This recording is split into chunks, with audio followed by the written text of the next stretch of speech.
and welcome to the Clever Fox YouTube channel. My name is Ilysse and today we are talking all about budgeting.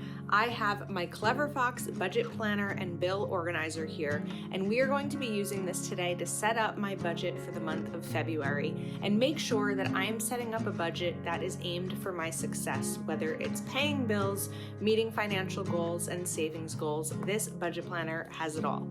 Make sure that you watch this whole video so that you don't miss any of the budgeting tips and tricks that I'm sharing today.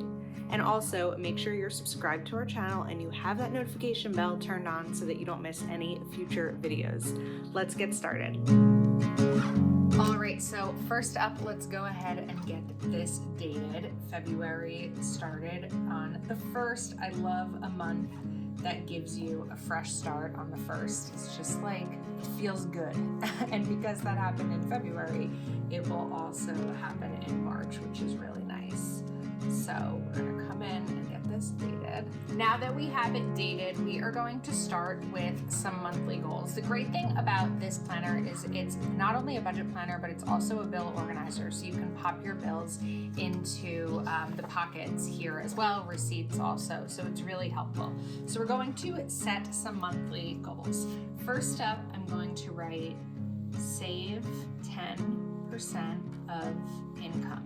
Next is contribute $500 to retirement. Next will be 3 no spend days per week.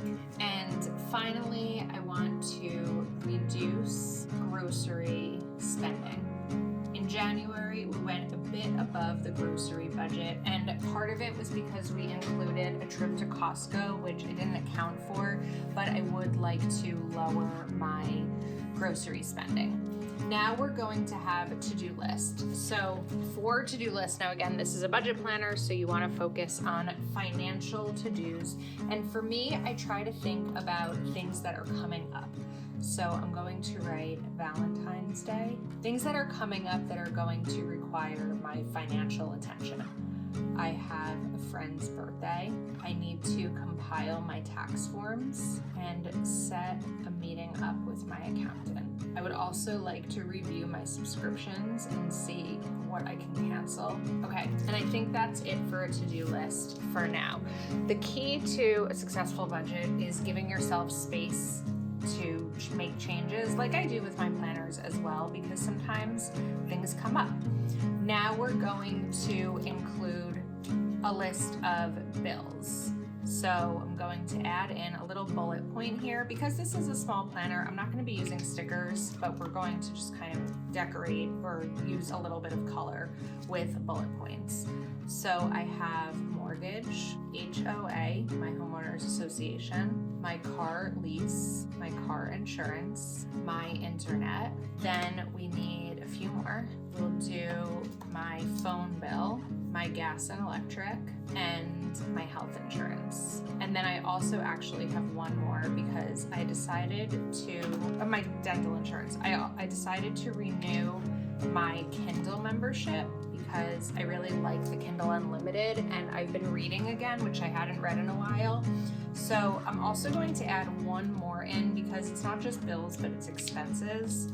And I'm going to write co-pays. Okay, now what I'm going to do is add in what I owe for each of these. And some of them are different because some of them are split between my fiance and myself. So I'm going to just add in the numbers that I owe. So like mortgage and HOA is split, but my car is my car, so I pay for that fully. My internet is split. My phone is myself. My electric bill, I'm going to budget $200. I don't know what the total bill will be, but that will be half. It's very expensive this winter. This is $11.99, and then co-pays will be $200. My copay is $50, and I'm using it weekly right now, and that will be $200 for the month. Income, I will have 2 different sources of income here, my regular job and then my other job. And then savings, we're going to write 10% of income, wedding, and retirement. So these are the areas that I want to save. Now I'm going to go in and add things into the calendar that are going to require my attention financially. So for some of these, they're going to be bills. So we're going to put that over here. And this is where using something smaller helps. Let's also do another color. Let's do a yellow for my paydays. So it's going to be 1, 2, 3, and then 4 because Monday is a holiday. And when Monday is a holiday, I get paid the Friday before. So I'm going to write payday here. So now I don't have to write it each time. And then purple will be bills that are due. So we have my car. We have, just keep that open, my car insurance. If you have trouble writing over a coil, fold it over and then it's much easier to rest your hand on. And then we have Verizon. Then we're going to do SE&G. My Kindle is the 28th. My Guardian is also the last day of the month, so in this case, it's the 28th. We're going to write Kindle here. Now, I'm going to pull out a third bullet point color. I love color coding, and this is where I'm going to write expenses. And here's where I'm going to jot down days that I anticipate spending money. I want to put this over here. We'll go that way. Then I mentioned my friend's birthday, so I'm going to put that over here, and then I'm also going to put down these. So I'm not going to write anything for those, but the idea is I know that on Friday, February 6th, we have plans at night for dinner. That's going to cost money.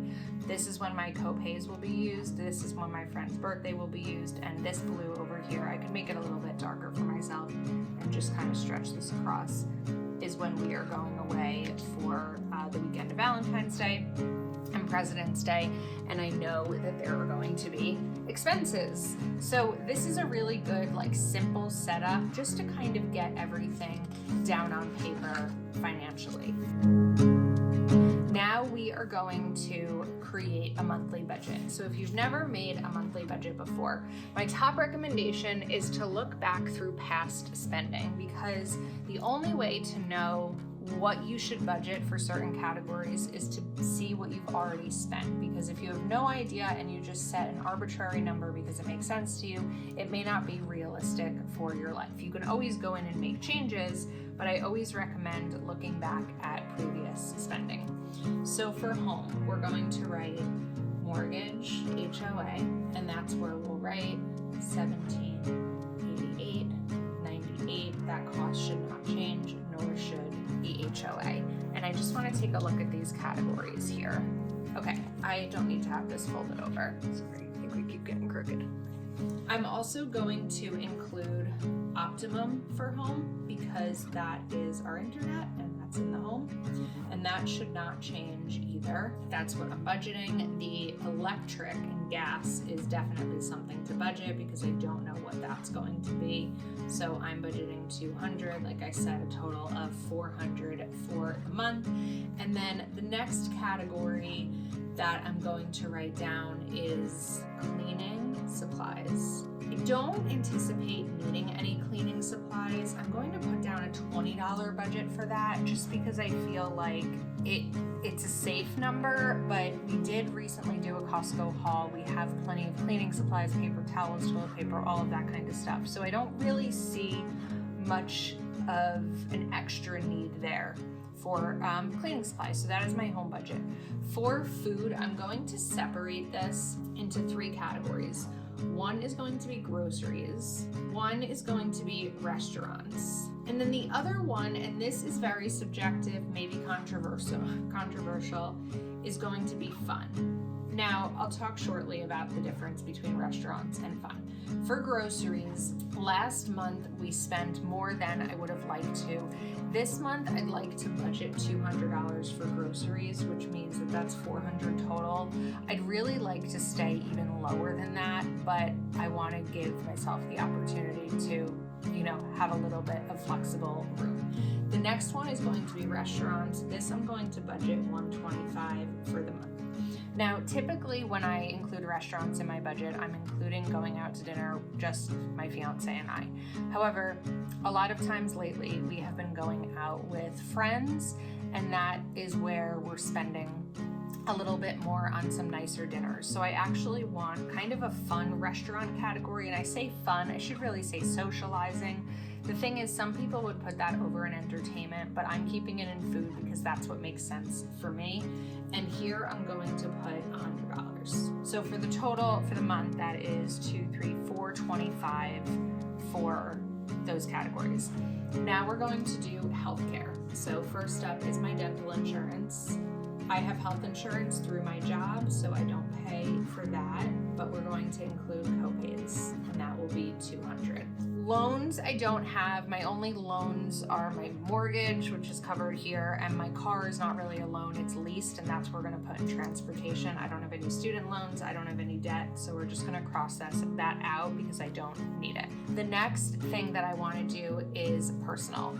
So one of the categories, or one of the items I'll write here, is manicures. I really try to keep as few budget categories as possible because the more you overdo it, the more it's complicated for me, and it's hard to figure out what category something may apply to. So the other thing that I like to do in my personal category is miscellaneous.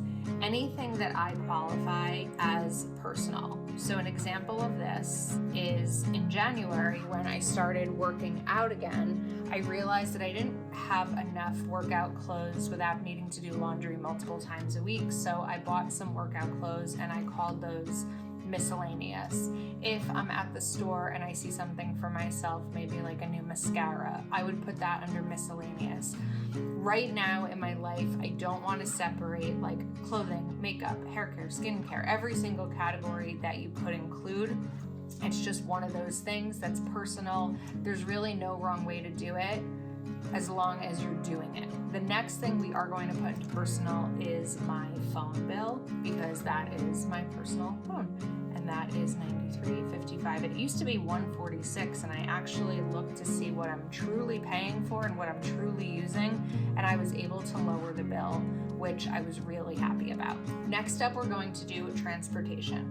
So here we'll have my car lease, and then we'll have my car insurance. And then we also need to do gas. So typically I only have to fill up about once a month. I work from home, I don't use my car a lot. However, we are going on this road trip Valentine's weekend up to Lake George, New York, which I think will take maybe a tank of gas each way. So I'm going to budget $45 for gas, because the last time I filled up, I think it was like $42, and we'll split that cost. So that's what I'm going to budget there. And then I'm also going to add entertainment as my Kindle, and that is $11.99. And then the final thing for entertainment is also I'm going to do Galentine's Day, because I am hosting a Galentine's brunch with my bridesmaids for my wedding in August, and I am budgeting $250 for that. Then other, we're going to include two different things here. Number one is going to be gifting, and this is any gifts that I need to buy either for February or for early March that I'll want to buy in February. And then we're going to do my savings. So we're going to first do 10% of income, and that will be $417 for the month. I did that math. And then retirement, and that will be $500. Okay, so now it's time to do the math. So I have a calculator here. You could use your phone for it. I'm using my phone to film this video, so I can't use my phone, but we'll use this calculator and get our numbers added up. Sorry, I'm gonna start that over. We'll fast forward this part maybe. Okay, my total budgeted for the month, this is always the part that's a little like, oh, that's a lot of money, is $5105.87. Now, you want to be sure that what you're budgeting for the month is lower than your income, because if what you budgeted for the month is more than you are bringing in, you're going to have a problem paying your bills or applying that money towards different categories. Because I have two jobs, this is enough. I will have a little bit extra that that I will put towards other savings goals for the future, and I typically keep in a high yield savings. I also have to take out 30% of my income for quarterly estimated taxes. So this is the total budgeted, and then as the month goes, we will see what the total actual is. Some of these categories are not going to change, like this won't change, well, this won't change, this won't. Those are subject, like those could change. This could change in case an appointment gets canceled or I need an extra doctor's appointment. My Verizon bill will not change. My Honda and Geico won't change. Kindle won't. These shouldn't change. So I would say we have maybe about, let's see, 1, 2, 3, 4, 5, 6, 7, 8, 9, 10, 11 that could change, that are variable. And then we have 3, 4, 5, 6, 7, 8, 9, 10. So it's about half and half.